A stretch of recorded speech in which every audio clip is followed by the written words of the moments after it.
So guys, welcome to the third episode of my Napoli career mode series. Just before we jump into today's episode, a massive thank you to you guys, my fans, my subscribers. Thank you so much for support on all my videos, whether it's this series or my PES Pro Evolution Soccer 2015 Champions League with Juventus. All your guys' support means the world to me, and guys, I really hope you can keep it up. I'm really enjoying this Napoli career mode.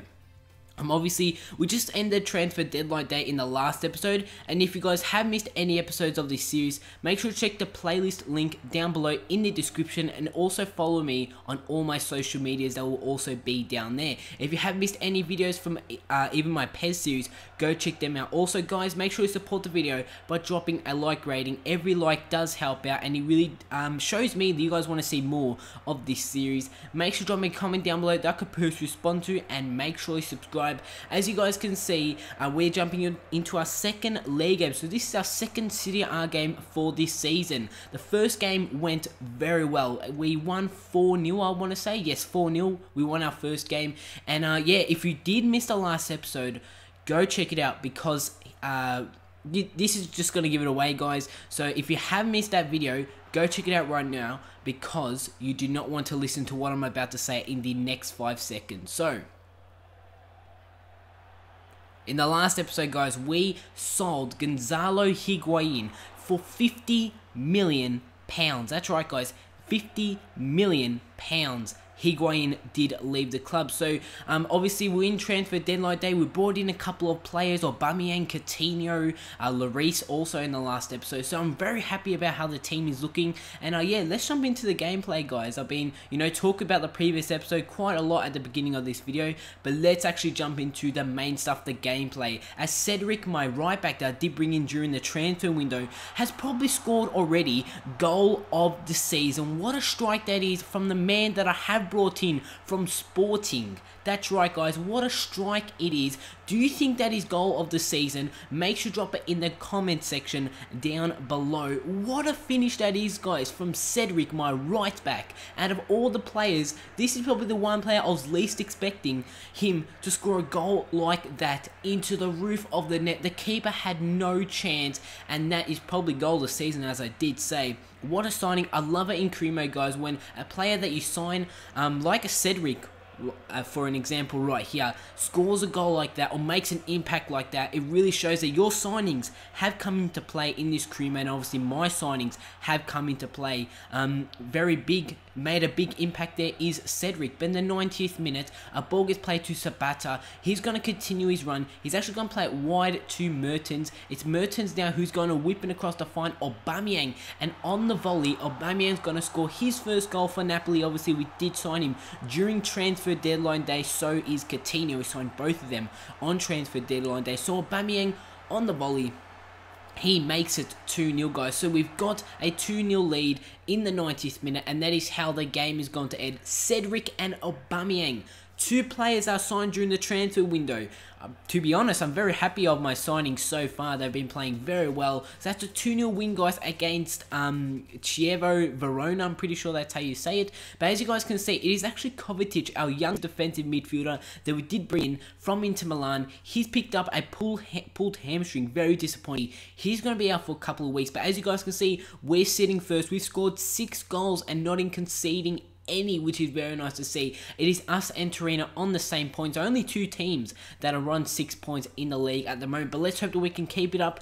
But as you guys can see, we're already in this third episode, and we're already facing Real Madrid in our first game in the Champions League. Our Champions League group consists of us, Real Madrid, FC Basel, a team that, on their day, they can actually be pretty good and they can cause up some troubles. So this Champions League group is quite difficult, and AS Monaco. And obviously Monaco actually in the Champions League in real life at the moment in the quarterfinals. So they're a decent team for themselves. So we're going to have to put out our strongest starting 11 literally for every single game. And as you guys can see, that's a Madrid lineup for this game. They signed Wayne Rooney during the transfer window. He was the second highest transfer, just behind Higuain. He, I think, got sold for £46 million, and obviously Higuain got sold for £50 million to PSG. But as you guys can see, my lineup for this game, I had to rest Zapata. I put in Michu Also, Gabbiadini will be starting, so is Insigne, and De Guzman and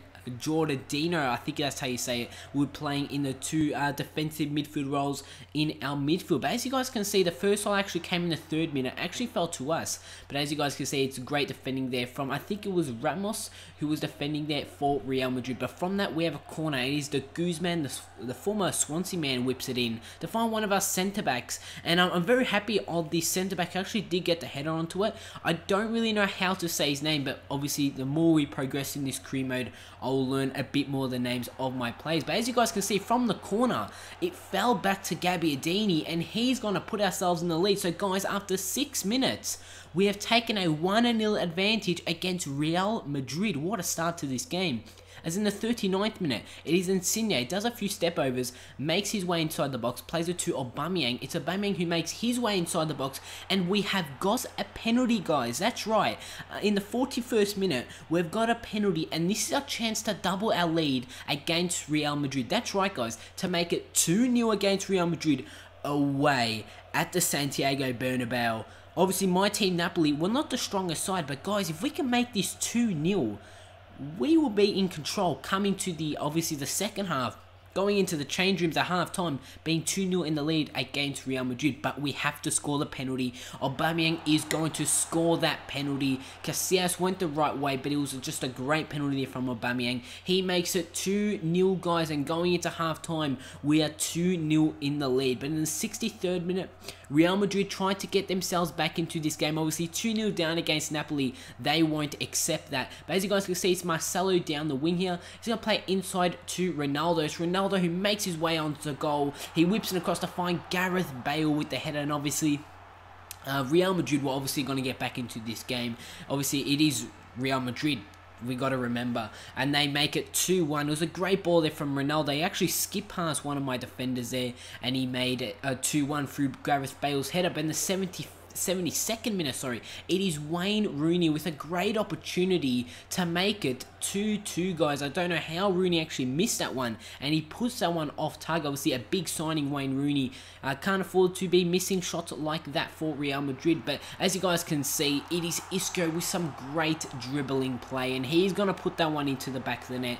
Great play there from Isco. Got around a couple of defenders, found the gap actually in our central back line, and he makes it, guys, 2-2 as Hugo Lloris just watched that one go into his own net. As in the 90th minute, we tried to take the lead again. So De Guzman whips it in to find Michu with the header, and he's straight at Iker Casillas, and he's going to save that one, guys, and at full time it is going to end 2-2. So we almost had a fairy tale, guys, but Real Madrid came back and they made it 2-2. Seriously, guys, I was so happy. Even after this game, we drew 2-2. I was just happy that we actually got a point against Real Madrid, being 2-0 up. Obviously, it is a bit disappointing if they get 2 goals back, but I was just really happy on how we played, being 2-0 up against Real Madrid, and that just proves, if you look at it on paper, our Napoli side isn't really that strong, but in game, it is a very fun and strong lineup to use, and I'm so happy playing with this team. Such a refreshment. I'm happy playing with a team from the Italian league, but our 3rd game in this episode is against Udinese in the league again. So we're undefeated in the league. Can we keep it like that? Let's hope so. And as you guys can see, Zapata returns to our lineup back up front with Aubameyang, Mertens and Callahan in the 2 central attacking midfield positions, with Jorginho and Coutinho in the 2 central defensive midfield positions. I know Coutinho is a central attacking midfielder, but I want to play him more in the defensive midfield role, because if you guys do take a look at Coutinho's actually positions, obviously of the player, he can actually play there. So I'm going to use him there just for now, see how he plays. And he has been playing well, as he actually assists Marquinhos. And as you guys can see, yes, Marquinhos pushed up for that play, and he made it 1-0 to us. So already after 19 minutes, we take the lead in this game, which is very nice to see. But in the 25th minute, Aubameyang on the ball. Can he double our lead and make it 2-0? Look at that burst of space. makes his one to goal, 1-1 with the goalkeeper, and that is a great save there from the Udinese goalkeeper, just sticking a hand out, his arm out, it really hit his arm, and that one does go over the goal, luckily for Udinese. So unfortunately for us, in the 56th minute, we're actually going to concede, and Udinese make it 1-1, but there was some very nice passing play, as they did drift all my players to one side. Obviously had a free play back post, and they did make it 1-1. But not long after that goal, in the 60th minute, Udinese threw on goal. But as you guys can see, they really came out as a different lineup in the second half. Udinese, they were just attacking and attacking, and as you guys can see, they're actually going to beat us. So we've suffered our first loss in the league. You guys did see how good we played against Real Madrid, and it's a very big disappointment to play so good against Real Madrid and then have a performance like that. But let's hope that we can end off today's episode with a win against Palermo in the league. So after that game, guys, I wanted to pick up the points. I wanted to win a game. Obviously, in today's episode, we've only won one game, even though we have played good against Real Madrid. But as you guys can see, Michu comes back into the lineup, and I'm playing Coutinho in the central attacking midfield position with Insigne just beside him. But this is the Palermo lineup for this game. I'm pretty sure they're sitting last in the league in real life, in the Italian league, so we should be picking up the points here. We should be picking up all 3 points, and obviously they're playing a 3-5-2 formation, so a bit of a different formation here. 3 at the back. I feel like my team at the moment, the teams that we have come up against with 3 at the back, we have played quite well. But as you guys can see in the 3rd minute, it is the Guzman with the chance. But that is a very nice reaction save there from the Palermo goalkeeper. Obviously, De Guzman, he started off this career mode very well. To be honest, he's been playing very, very well. But as you guys can see, resulting from that corner, the ball gets played out to Maggio with the strike. And it's another good save there from the Palermo goalkeeper. So he was just saving quite a lot of our dangerous shots. But as you guys can see in the 27th minute, great save there from Hugo Lloris. He tries to chuck it out, and he does do so to Michu. He plays it to Coutinho, who's going to play it over top ball to Aubameyang, makes his way onto goal, and what a chance it is, guys. What a chance it was, and Aubameyang puts it wide. He was 1-on-1 with the goalkeeper, and he puts that one off target, off the goal, which is so disappointing to see. But in the 53rd minute, in the early stages of the second half, we do have a free kick. But as you guys can see, I'm actually going to let the Guzman take that. He's got some very nice free kick stats. And from 32 yards out, Jonathan de Guzman almost puts ourselves in the lead, but that's a great save from the Palermo goalkeeper. And from that, we have a throw-in. So Maggio's going to throw it into De Guzman, obviously the man who had that chance right there, gets around one defender, plays it to Jose Callahan. It's Callahan who plays it to Aubameyang. The ball falls to Michu with the strike, and yet again, the Palermo goalkeeper was saving everything. So resulting from that, guys, the game is going to end 0-0. No goals in that game. But guys, that is how we're going to end off today's episode. Hope you guys have enjoyed it. If you did enjoy it, make sure to drop a like rating on the video. It really does let me know that you guys want to see more episodes of this series. Make sure to drop me a comment down below that I can personally respond to, as we have dropped down to 4th now in the league. But guys, it is still the early stages in this season. Make sure that you subscribe so you don't miss any videos from me. Don't miss out on my today's later upload. It is episode number 3 of my Champions League with Juventus. And other than that, guys, I'll see you all on my next video. Yeah.